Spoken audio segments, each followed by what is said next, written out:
Hello everyone, आप सभी का फिर से स्वागत है। ये एनसीईआरटी हिस्ट्री का सार संग्रह है।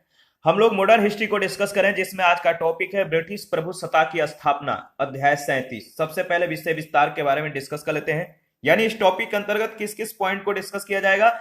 तो ब्रिटिश प्रभुसत्ता की स्थापना, बंगाल के प्रशासन की दोहरी व्यवस्था, वारेन हेस्टिंग्स और कर्नवालिस, वेलेजली की सहायक संधि, ब्रिटिश शासन के सुदृढ़ बनाने का काम और डलहौजी की हड़प नीति। सबसे पहले ब्रिटिश प्रभुसत्ता की जो स्थापना है, इसके बारे में डिस्कस कर लेते हैं। देखिए, रणजीत सिंह के शासन काल में उसके राज के विस्तार को अंग्रेजों ने रोक दिया था। सतलज के पूर्व का सिख राज अंग्रेजों के अधिकार में था। रणजीत सिंह के मृत्यु के पश्चात पंजाब में राजनीतिक अस्थिरता उत्पन्न हो गई। सेना में सिखों के खालसा नामक समूह का वर्चस्व हो गया तथा उसने राज के मामलों में हस्तक्षेप करना प्रारंभ कर दिया। अंग्रेजों ने पंजाब की सीमाओं पर अपनी सेना का एकत्रीकरण प्रारंभ कर दिया। रणजीत सिंह के बाद उसका बेटा दिलीप सिंह गद्दी पर बैठा था। उसकी मां रानी जिंदन कौर अपने कृपा पात्र अधिकारियों की सहायता से प्रशासन का कार्य करती थी। 1845 ईस्वी में पहला अंग्रेज सिख युद्ध प्रारंभ हुआ। खालसा की हार के साथ युद्ध समाप्त हो गया। पंजाब ब्रिटिश संरक्षण में आ गया, परंतु दिलीप सिंह शासक बना रहा। अंग्रेजों ने गुलाब सिंह को जम्मू और कश्मीर का महाराजा बना दिया। 1848 ईस्वी में पंजाब में अंग्रेजों के विरुद्ध कई विद्रोह हुए, जिसके परिणाम स्वरूप दूसरा अंग्रेज सिख युद्ध हुआ। पंजाब की सेनाएं वीरतापूर्वक लड़ी, लेकिन हार गई। पंजाब को अंग्रेजों ने अपने राज में मिला लिया। पंजाब पर जिस समय अंग्रेजों का अधिकार हुआ, उस समय डलहौजी गवर्नर जनरल था। उसके कार्यकाल में भारत में अंग्रेजों की प्रभुसत्ता स्थापित हो गई। याद रखिएगा, इंपॉर्टेंट है। इसके बाद बंगाल के प्रशासन की जो दोहरी व्यवस्था है, इसके बारे में डिस्कस कर लेते हैं। देखिए, 1765 ईस्वी में ईस्ट इंडिया कंपनी बंगाल की वास्तविक स्वामी हो गई। कंपनी का बंगाल पर एक छत्र नियंत्रण स्थापित हो गया। तो पूरा नियंत्रण इसका हो गया तथा राजनीतिक के संपूर्ण शक्ति इसके हाथों में आ गई। जो राजनीतिक संपूर्ण शक्ति है उसके हाथों में आ गई, कंपनी के हाथों में आ गई। दीवान के रूप में कंपनी स्वयं प्रत्यक्ष रूप से राजस्व वसूल करने लगी। कंपनी का निजामत अथवा पुलिस और न्यायिक शक्तियों पर पूर्ण रूप से नियंत्रण स्थापित हो गया। इस व्यवस्था को दोहरी या द्वैध सरकार कहा जाता है। कंपनी का बंगाल की सत्ता पर पूर्ण अधिकार हो गया, जबकि उनके ऊपर किसी प्रकार की जिम्मेदारी नहीं थी। प्रशासन का दायित्व नवाब और उसके पदाधिकारियों पर था, यद्यपि इनका निर्वाह करने की शक्ति उनके पास नहीं रही। 1770 ईस्वी में बंगाल में भयंकर अकाल पड़ा। 1772 ईस्वी में वारेन हेस्टिंग्स बंगाल का गवर्नर बना। 1773 ईस्वी में उसे भारत में ब्रिटिश प्रदेश का गवर्नर जनरल बनाया गया। 1772 ईस्वी में दोहरी सरकार को समाप्त कर दिया गया और बंगाल पर कंपनी का प्रत्यक्ष शासन लागू हो गया। कलकत्ता, जो कि कंपनी का प्रमुख केंद्र था, बंगाल की वास्तविक राजधानी बनी। कालांतर में ब्रिटिश भारत की राजधानी कलकत्ता में ही रही। कंपनी के अधिकारी बंगाल की जनता पर मनमाने ढंग से अत्याचार कर रहे थे। ये अत्याचार दिन प्रतिदिन बढ़ने लगा था, बढ़ते जा रहा था। कंपनी के पदाधिकारी बंगाल की संपदा को दोनों हाथों से लूट रहे थे, जिसके परिणाम स्वरूप बंगाल की आर्थिक स्थिति अत्यंत दयनीय हो गई, मतलब चरमोरा गई। कंपनी ने भारतीय माल खरीदने के लिए इंग्लैंड से धन भेजना बंद कर दिया। वे बंगाल से प्राप्त राजस्व से भारतीय माल खरीदते और इसे विदेशों में बेचते। बंगाल के गवर्नर जनरल समय और कब गवर्नर जनरल रहे, इसके बारे में देख लेते हैं। तो पहला नाम आता है वारेन हेस्टिंग्स का। इनका समय 1772 से 1785 ईस्वी, ये बंगाल के गवर्नर जनरल रहे। दूसरा बंगाल के जो गवर्नर जनरल का नाम है वह सर जॉन मैकफर्सन। इनका समय है 1785 से 1786 ईस्वी। इसके बाद अर्ल मार्क्विस कर्नवालिस, प्रथम शासनकाल इनका 1786 से 1793 ईस्वी के बीच। इसके बाद सर जॉन सोर, इनका समय है 1793 से 1798 ईस्वी। इसके बाद सर ए क्लार्क, ये कार्यवाहक के रूप में नियुक्त हुए थे और इनका समय था 1798 से 1798 ईस्वी के बीच। रिचर्ड वेलेजली, इनका कार्यकाल था 1798 से 1805 ईस्वी। कर्नवालिस, ये इनका द्वितीय शासनकाल था कर्नवालिस का, और 1805 से 1805 ईस्वी के बीच इनका शासनकाल रहा। सर जॉर्ज बार्लो ये कार्यवाहक के रूप में थे और समय है इनका 1805 से 1807 ईस्वी।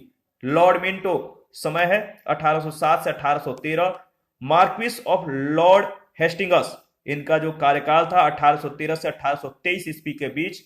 जॉन एडम्स ये कार्यवाहक के रूप में नियुक्त हुए थे और इनका कार्यकाल 1823 से 1823 के ही बीच था। लॉर्ड एमहर्स्ट 1823 से 1828 ईस्वी के बीच। विलियम वाटरवर्थ बेली इनका समय 1828 से 1828 के बीच और लॉर्ड विलियम बेंटिंग इनका समय है 1828 से 1833 ईस्वी के बीच। तो देखिए इस धन को जो धन था इस धन को कंपनी की लागत पूंजी समझा जाता था और इसे कंपनी के लाभ के रूप में स्वीकार किया जाता था। तो यहां पे ध्यान रखिएगा, कंपनी ने भारतीय माल खरीदने के लिए इंग्लैंड से धन भेजना जो है बंद कर दिया था और वे बंगाल से प्राप्त राजस्व से ही भारतीय माल खरीदते और इन्हें विदेशों में बेचते और इस धन को कंपनी की लागत पूंजी समझा जाता था तथा इसे कंपनी के लाभ के रूप में स्वीकार किया जाता था। 1766 से 1768 ईस्वी के बीच में बंगाल से लगभग 57 लाख पाउंड की धन निकासी हुई। इस धन निकासी के फलस्वरूप यह प्रांत दरिद्र हो गया, गरीब हो गया। 1770 ईस्वी में बंगाल में जो है अकाल पड़ा और यह अकाल मानव जाति के इतिहास में बड़े भयंकर अकालों में से एक सिद्ध हुआ।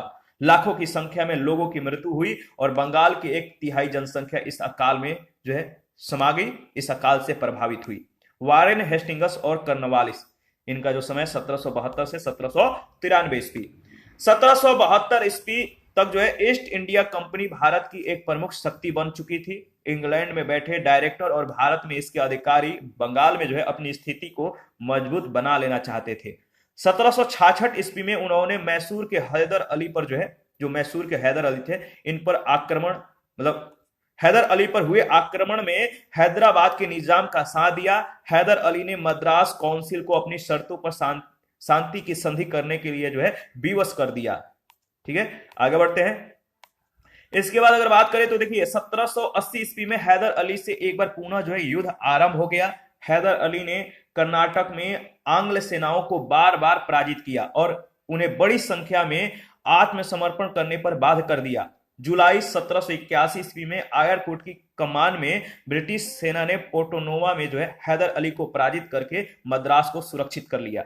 दिसंबर 1782 ईस्वी में हैदर अली के मृत्यु के बाद उसके पुत्र टीपू सुल्तान ने युद्ध को जारी रखा। दोनों में से कोई भी पक्ष एक दूसरे पर विजय की स्थिति में नहीं था, इसलिए उन्होंने मार्च 1784 ईस्वी में शांति संधि कर ली और एक दूसरे के जीते हुए राज को लौटा दिए।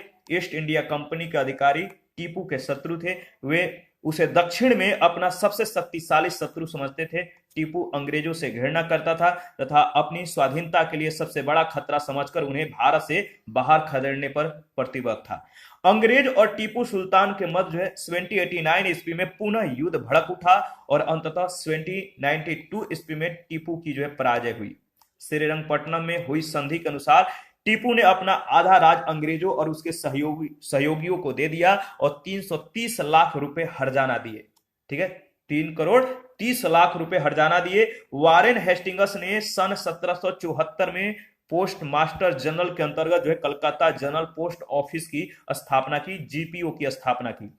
1784 ईस्वी में सर विलियम जोन्स के द्वारा एशियाटिक सोसाइटी ऑफ बंगाल की स्थापना की गई थी, याद रखिएगा। और लॉर्ड जो कर्नवालिस था, लॉर्ड कर्नवालिस एकमात्र गवर्नर जनरल थे जिनकी समाधि भारत में गाजीपुर यानी उत्तर प्रदेश में स्थित है।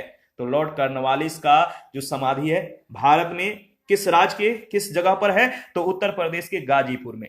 लॉर्ड वेलेजली के जो काल है 1798 से 1805 ईस्वी में, इस समय जो है अंग्रेजों का जो प्रसार है किस तरह से हुआ इसके बारे में डिस्कस कर लेते हैं।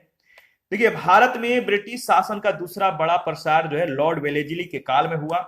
1797 ईस्वी तक जो है दो प्रमुख भारतीय शक्तियों जैसे मैसूर और मराठा, इनकी शक्ति जो है क्षीण हो चुकी थी। अपने राजनीतिक उद्देश्य को पूरा करने के लिए वेलेजली ने 3 उपायों का सहारा लिया: सहायक संधि प्रथा, खुला युद्ध और पहले से अधीन बनाए जा चुके शासकों का क्षेत्र हड़पना। अंग्रेजों की सहायक संधि प्रथा की नीति के अनुसार किसी सहयोगी भारतीय राज के शासक को जो है ब्रिटिश सेना अपने राज में रखनी पड़ती थी और उसके रख रखाव के लिए अनुदान देना पड़ता था। सहायक संधि के अनुसार सामान्यतः भारतीय शासक को अपने यहां एक ब्रिटिश रेजिडेंट जो है रखना पड़ता था। सहायक संधि से संबंध भारतीय शासक अंग्रेजों की स्वीकृति के बिना किसी और यूरोपीय को जो है अपने सेना में नहीं रखेगा तथा गवर्नर जनरल से सलाह लिए बिना किसी दूसरे भारतीय शासक से कोई वार्ता नहीं करेगा।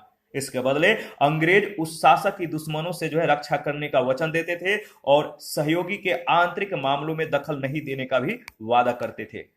सहायक संधि प्रथा के कारण जो है सुरक्षा प्राप्त राज्यों की सेनाएं भंग कर दी गई, लाखों सैनिक और अधिकारी अपनी पैतृक जीविका से वंचित हो गए, जिससे देश में बदहाली और गरीबी की स्थिति उत्पन्न हो गई। लॉर्ड वेलेजली ने सर्वप्रथम 1798 ईस्वी और 1800 ईस्वी में हैदराबाद के निजाम के साथ जो है सहायक संधि की। सहायक सेनाओं के खर्च के लिए नगद पैसा देने की जगह जो है निजाम ने कंपनी को अपने राज का एक भाग दे दिया। 1801 ईस्वी में अवध के नवाब को जो है सहायक संधि के लिए विवश किया गया। एक बड़ी सहायक सेना के बदले में नवाब को विवश होकर अपना लगभग आधा राज्य अंग्रेजों को देना पड़ा, जिसमें रुहेलखंड का क्षेत्र और गंगा यमुना का दोआब शामिल था।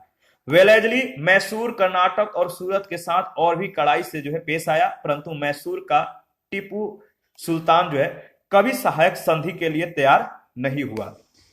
देखिए वेलेजली की जो सहायक संधि है देख लेते हैं। हैदराबाद 1798, जो वेलेजली की सहायक संधि है हैदराबाद का 1798, मैसूर 1799, तंजौर 1799, अवध 1801, पेशवा का जो सहायक संधि हुआ 1801, बरार के भोसले 1803 और सिंधिया का 1804 में। ब्रिटिश सेना ने 1799 ईस्वी में टीपू पर आक्रमण कर दिया और एक संक्षिप्त और भीषण युद्ध के बाद फ्रांसीसी सहायता पहुंचने के पहले से ही जो है उसे पराजित कर दिया। वो अपनी राजधानी श्रीरंगपट्टनम की रक्षा के लिए या रक्षा करते हुए 4 मई 1799 को वीरगति को जो है प्राप्त हो गया। टीपू का लगभग आधा राज अंग्रेजों और उनके सहयोगी निजाम के बीच विभक्त हो गया। मैसूर राज का शेष भाग पुराने वाडियार राजाओं के वंशजों को जो है वापस कर दिया गया। नए राजा को बाध करके एक विशेष सहायक संधि पर हस्ताक्षर कराए गए, जिसके अंतर्गत यदि गवर्नर जनरल आवश्यक समझे तो राज का शासन स्वयं संभाल सकता है। तो इस तरह से जो है एक विवश करके मतलब कि संधि समझौता किया गया। 1801 ईस्वी में लॉर्ड वेलेजली ने कर्नाटक के पिट्ठू नवाब पर जो है एक नई संधि को सौंप दी तथा उसे विवश किया कि वह पेंशन लेकर अपनी राज जो है कंपनी को सौंप दे। मैसूर से मालाबार समेत जो भी क्षेत्र छीने गए थे उनमें कर्नाटक को मिलाकर मद्रास प्रेसिडेंसी बनाई गई, जो 1947 ईस्वी तक जारी रही। तंजौर और सूरत राज भी हड़प लिए गए और उनके शासकों को पेंशन देकर जो है अलग कर दिया गया। अब एक प्रमुख शक्ति के रूप में जो है केवल मराठे ही ब्रिटिश प्रभुत्व से बचे हुए थे। वेलेजली ने उनकी ओर ध्यान देना आरंभ कर दिया। इस समय मराठा साम्राज्य 5 बड़े सरदारों का एक महासंघ था, जिसके अंतर्गत पूना का पेशवा, बड़ौदा का गायकवाड़, ग्वालियर की सिंधिया, इंदौर का होलकर और नागपुर के भोसले को जो है इसमें शामिल किया गया था। वेलेजली ने बार बार पेशवा और सिंधिया के समय जो है सहायक संधि का प्रस्ताव रखा था। 25 अक्टूबर 1802 को जब दीपावली के दिन होलकर ने पेशवा और सिंधिया की मिली जुली सेना को पराजित कर दिया तो पेशवा बाजीराव द्वितीय भागकर अंग्रेजों की शरण में पहुंच गया। 1802 ईस्वी के अंतिम दिन उसने बसीम में जो है एक सहायक संधि पर हस्ताक्षर किए। दक्षिण में आर्थर वेलेजली की कमान में ब्रिटिश सेना ने असाय में और फिर अरमा गांव में सिंधिया और भोसले की संयुक्त सेना को जो है पराजित किया। उत्तर में लॉर्ड लेक ने लसवाड़ी में सिंधिया की सेना को जो है नष्ट कर दिया गया और अलीगढ़, दिल्ली एवं आगरा पर अधिकार कर लिया। मराठा राज्यों को शांति वार्ता करनी पड़ी। अब वे दोनों कंपनी के अधीनस्थ सहयोगी बन गए। उन्होंने अंग्रेजों को अपने राज्यों के कुछ भाग प्रदान किए, अपने दरबारों में अंग्रेज रेजिडेंट रखे और अंग्रेजों की सहमति के बिना यूरोपियों को सेवा में न रखने का वचन दिया। अब उड़ीसा के समुद्र तट और गंगा यमुना के द्वार पर अंग्रेजों का पूर्ण अधिकार हो गया। यशवंतराव होलकर अंग्रेजों के लिए अत्यंत घातक सिद्ध हुए और अंत तक ब्रिटिश सेना से लड़ता रहा। वेलेजली को भारत से वापस बुला लिया गया और कंपनी ने जो है जनवरी 1806 ईस्वी में राजघाट की संधि करके होलकर के साथ शांति जो है स्थापित कर ली तथा उसे उसके राज का एक बड़ा भाग जो है लौटा दिया। ब्रिटिश शासन को सुदृढ़ बनाने का जो काम है इसका समय 1818 से 1857 ईस्वी। सिंधिया की विजय। देखिए 18वीं सदी में सिंध पर कल्लौर शासक जो है राज करते थे। 18वीं सदी में ये सिंध पर जो है कल्लौर शासक जो है राज करते थे और 1771 ईस्वी में तालपुरों की एक बलूच जाति पहाड़ों से उतरकर सिंध के मैदान में बस गई। आगे बढ़ते हैं। देखिए 1783 ईस्वी में मीर फतेह अली खान ने सिंध पर प्रभुत्व जमा लिया और कलौरा के राजकुमार को देश से निर्वासित कर दिया। 1831 ईस्वी में महाराजा रणजीत सिंह ने विलियम बेंटिंक से रोपड़ में भेंट के समय यह प्रस्ताव दिया था कि सिंध को जीत करके आधा आधा बांट लें, परंतु बेंटिंक ने इस प्रस्ताव को जो है अस्वीकार कर दिया। अंग्रेजों को भय था कि अफगानिस्तान या फारस के रास्ते रूसी भारत पर हमला कर सकते हैं। सिंध की विजय इसी का परिणाम थी। 1832 ईस्वी के एक संधि के द्वारा सिंध की सड़कों और नदियों को ब्रिटिश व्यापार के लिए खोल दिया गया था। सिंध के अमीर कहलाने वाले सरदारों से 1839 ईस्वी में सहायक संधि पर हस्ताक्षर कराए गए। सर चार्ल्स नेपियर ने 1843 ईस्वी में एक संक्षिप्त अभियान के बाद सिंध का अधिग्रहण कर लिया। नेपियर ने अपनी डायरी में लिखा था कि हमें सिंध पर कब्जा करने का कोई हक नहीं है, फिर भी हम ऐसा करेंगे और यह बदमाशी का एक बहुत ही लाभदायक, उपयोगी और मानवीय उदाहरण होगा। ठीक है, पंजाब की विजय जो है इसके बारे में डिस्कस कर लेते हैं। अब एक ही प्रमुख भारतीय राज पंजाब जो है स्वतंत्र रह गया था, जो महाराजा रणजीत सिंह के अधीन था। रणजीत सिंह ने एक छोटी मिसल में जो है 1792 ईस्वी में अपनी सत्ता जो स्थापित की थी। रणजीत सिंह ने 1798 ईस्वी में सतलज के पश्चिमी क्षेत्रों की मिसलों को जो है संगठित किया। 1801 ईस्वी में इन मिसलों ने उसे पंजाब का महाराजा जो है मान लिया। रणजीत सिंह ने अपने राज का विस्तार पेशावर, मुल्तान और कश्मीर आदि पहाड़ी क्षेत्रों सहित एक विशाल क्षेत्र में कर लिया। अपनी सेना को आधुनिक ढंग से संगठित और सुसज्जित करने के लिए उसने यूरोपियों की सेवाएं प्राप्त की। अंग्रेजों ने 1809 ईस्वी में रणजीत सिंह के साथ एक मैत्री संधि की, परंतु 1839 ईस्वी में महाराजा की मृत्यु के बाद स्थिति जो है बदल गई। डलहौजी का राज अधिग्रहण नीति यानी डॉक्ट्रिन ऑफ लैप्स, इसके बारे में डिस्कस कर लेते हैं। इंपॉर्टेंट है, यहां से कई बार प्रश्न पूछे गए हैं। तो जो डॉक्ट्रिन ऑफ लैप्स है इसका समय 1848-1856 ईस्वी।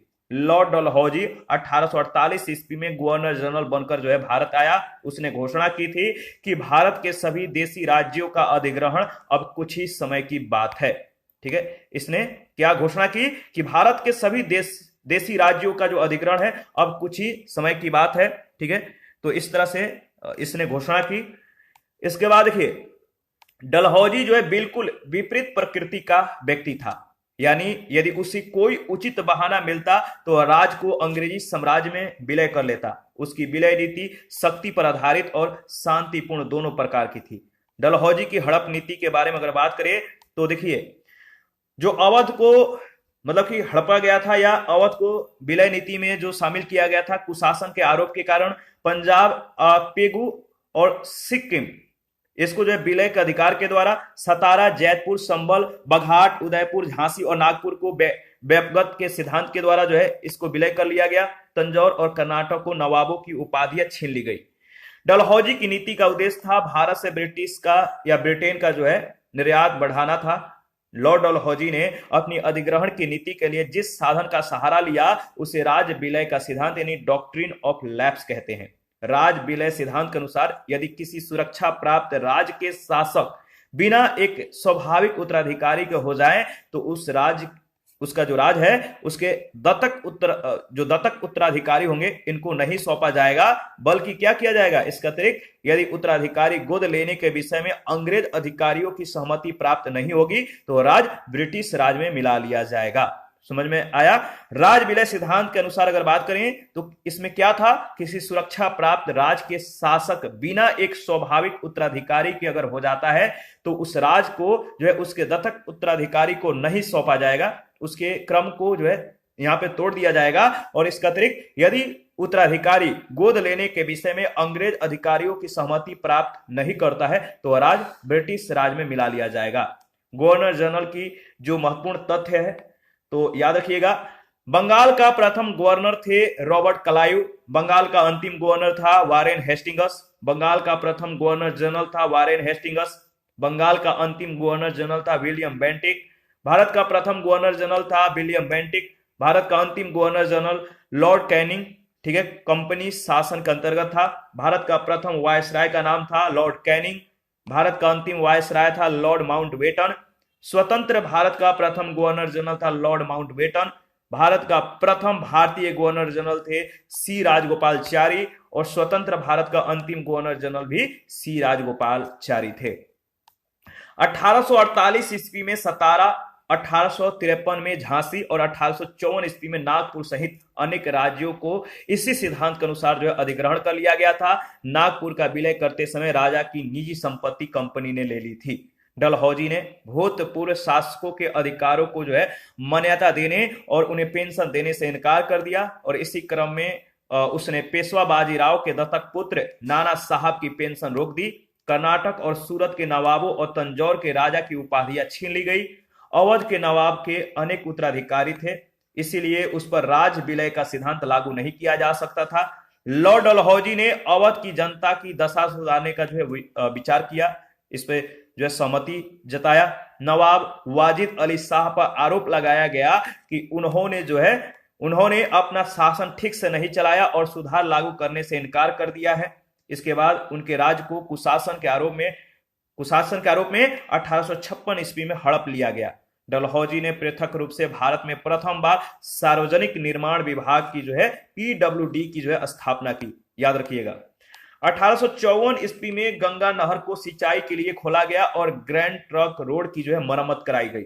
भारत में रेलवे का जो जनक है, लॉर्ड डलहौजी को भारत में रेलवे का जनक माना जाता है। डलहौजी के प्रयत्नों के फलस्वरूप ही महाराष्ट्र में बंबई से थाने तक यानी 1853 ईस्वी में पहली बार रेल सेवा जो है शुरू हुआ था। इस टॉपिक से रिलेटेड पहला प्रश्न, हड़प नीति यानी डॉक्ट्रिन ऑफ लैप्स के अंतर्गत निम्न में से कौन से भारतीय राज्यों का विलय किया गया था?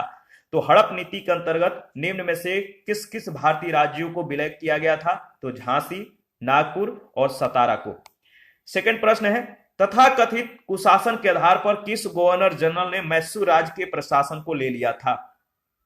तथाकथित कुशासन के आधार पर किस गवर्नर जनरल ने मैसूर राज्य के प्रशासन को ले लिया था? तो लॉर्ड विलियम बेंटिक ने। किसके समय में कलकत्ता में प्रथम न्यायालय की स्थापना की गई थी? किसके समय में कलकत्ता में प्रथम न्यायालय की स्थापना की गई थी? तो इसका सही जवाब है वारेन हेस्टिंग्स। भारत के किस गवर्नर जनरल के समय में सिंध का विलय अंग्रेजी राज में किया गया था? भारत के किस गवर्नर जनरल के समय में सिंध का विलय अंग्रेजी राज में किया गया था? तो लॉर्ड एलनबरो। ए ऑप्शन बिल्कुल करेक्ट ऑप्शन है। राज अपहरण नीति एक ऐसी नीति थी जिसका उद्देश्य क्या था? राज अपहरण नीति एक ऐसी नीति थी जिसका उद्देश्य था अंग्रेजी ईस्ट इंडिया कंपनी की राज क्षेत्रीय सीमाओं को बढ़ाना। इसका सही जवाब हो जाएगा ऑप्शन डी में दिया गया है, ये रहा। 6 नंबर है, लॉर्ड वेलेजली की सहायक संधि को सबसे पहले किस शासक ने स्वीकार किया था? लॉर्ड वेलेजली की सहायक संधि को सबसे पहले किस शासक ने स्वीकार किया था? तो हैदराबाद के निजाम ने। 7 नंबर, लॉर्ड डलहौजी के राज विलय सिद्धांत का सर्वप्रथम शिकार कौन सा राज्य बना? लॉर्ड डलहौजी के राज विलय सिद्धांत का सर्वप्रथम शिकार कौन सा राज्य बना? तो सतारा। भारत का प्रथम गवर्नर जनरल व वायसराय कौन था? तो भारत का प्रथम गवर्नर जनरल और वायसराय दोनों लॉर्ड कैनिंग थे। 9 नंबर, टीपू सुल्तान की मृत्यु 1799 ईस्वी में कहां पर हुई थी? टीपू सुल्तान की मृत्यु 1799 ईस्वी में कहां पर हुई थी? तो इसका सही जवाब है श्रीरंगपट्टनम में। प्रश्न संख्या 10, किस अधिनियम के तहत वारेन हेस्टिंग्स बंगाल के प्रथम गवर्नर जनरल बनाए गए? किस अधिनियम के तहत वारेन हेस्टिंग्स बंगाल के प्रथम गवर्नर जनरल बनाए गए? तो 1773 का रेगुलेटिंग एक्ट के तहत। इसी के साथ आज का सेशन समाप्त करते हैं। नेक्स्ट सेशन में ब्रिटिश शासन का प्रशासनिक ढांचा, नीतियां और उनका प्रभाव के बारे में डिस्कस करेंगे। आप अपना प्रतिक्रिया देते रहिए।